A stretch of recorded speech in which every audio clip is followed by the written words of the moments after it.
Hi, I'm Ayla of Transcending Trims, and this is It's More Than a Haircut.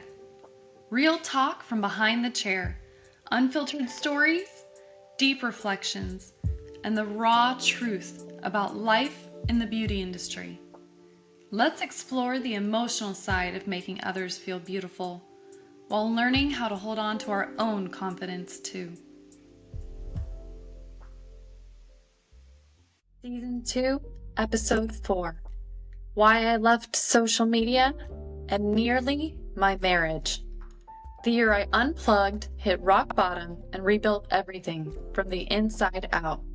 The behind-the-scenes reality of being an online creator. Trigger warning. This episode contains discussion of relationship conflict, mental health, emotional breakdown, and body image struggles that may be sensitive for some listeners.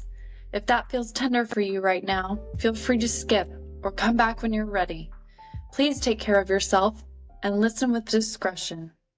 This is the story of why I left social media to find out who I was, how stepping back to have space at a time I was nearly losing my health, sanity, and marriage, in the end, saved me. For years, I thought I knew who I was.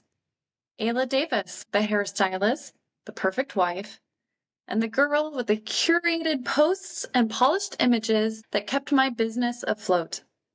But somewhere between the salon chair and the Instagram grid, I stopped recognizing her. The hustle burned me out. I was exhausted, posting wasn't fun anymore, and in the quiet moments, the ones I didn't share, I felt like I was disappearing. Who am I if this all fails? I didn't have an answer. I realized I couldn't keep running on autopilot. I couldn't pour into my clients, my feed, or my family from an empty cup. For years, I believed I needed to hustle on social media to promote and afford the salon suite. But it wasn't working, and it left me feeling like a failure. Even after closing the suite, I could tell that wasn't all. My marriage was struggling, and my health was struggling too. We weren't fighting all the time, but my husband and I were not connecting. We were like roommates, passing each other in the hallway, holding our pain in silence. I felt unseen, unloved, and a part of me wondered if leaving was the only way to feel whole again. I was ready to risk it all. My home salon, my family, my marriage, if that's what it took to feel alive again. But I couldn't leave. Not yet. First, I had to find myself. So I logged off, deleted Facebook, took Instagram off my phone. I didn't tell anyone. I didn't make a big deal about it. I just disappeared. On top of it all, my body was screaming for help. Chronic fatigue, brain fog, reoccurring infections, memory slips. I was burning out as a hairstylist, forgetting formulas, losing focus. I have 100 theories. Perimenopause, long COVID, breast implant infection. I don't know what it is, but I knew I couldn't keep running on empty. I needed to work on healing my body, my mind, and my heart. For the first time, I stopped trying to power through. I started listening, and in that stillness, I heard more than just my body. I heard my fears, my dreams, the parts of me that I buried under years of being Ayla Davis, the hairstylist. It reminded me of COVID lockdowns, isolated at home.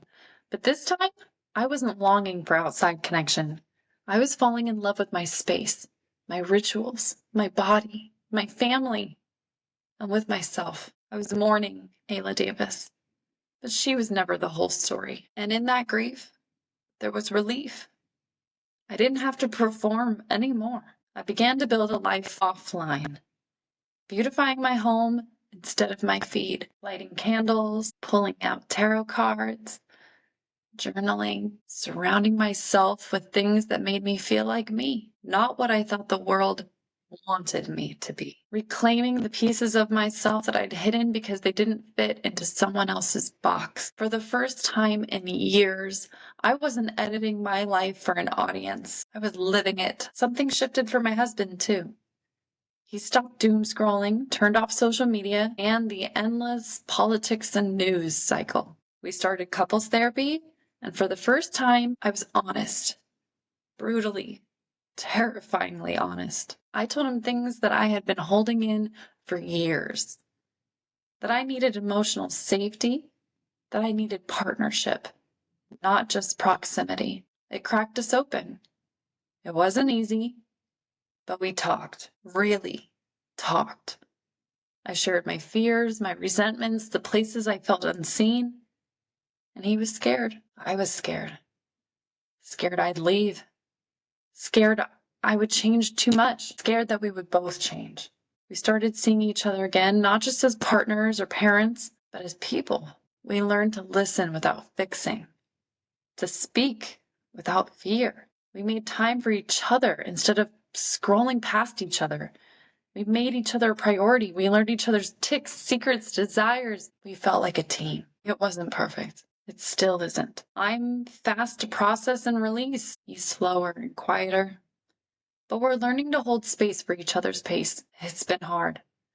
But it's also been the most beautiful thing that we've ever done together. But the most important relationship I was repairing was the one within myself. I stopped asking, who do they want me to be? And started asking, who do I want to be? That question changed everything. Slowly, I let social media back in. But this time, my terms. No versions of me that fit someone else's comfort zone. Just me. The soft and the spicy. I know some of you feel it too. That quiet ache. The sense that you're living your life for everyone else's expectations, not your own. If you're feeling lost or stretched too thin, maybe this is your invite too. Step back, create space, and meet yourself again. It's okay to log off, to disappear for a while, to come back only when you're ready to be fully yourself. The right people will still be waiting, I promise. Thank you for holding this space with me. I can't wait for you to get to know this version of me more. She's only getting started. Thanks for listening to It's More Than a Haircut. If this episode resonated with you, share it with someone who gets it. And don't forget to follow for more real talk behind the chair. New episodes drop every Tuesday. Follow, subscribe, and come hang out with me behind the chair, behind the truth. Until next time, take care of your energy, your craft, and yourself.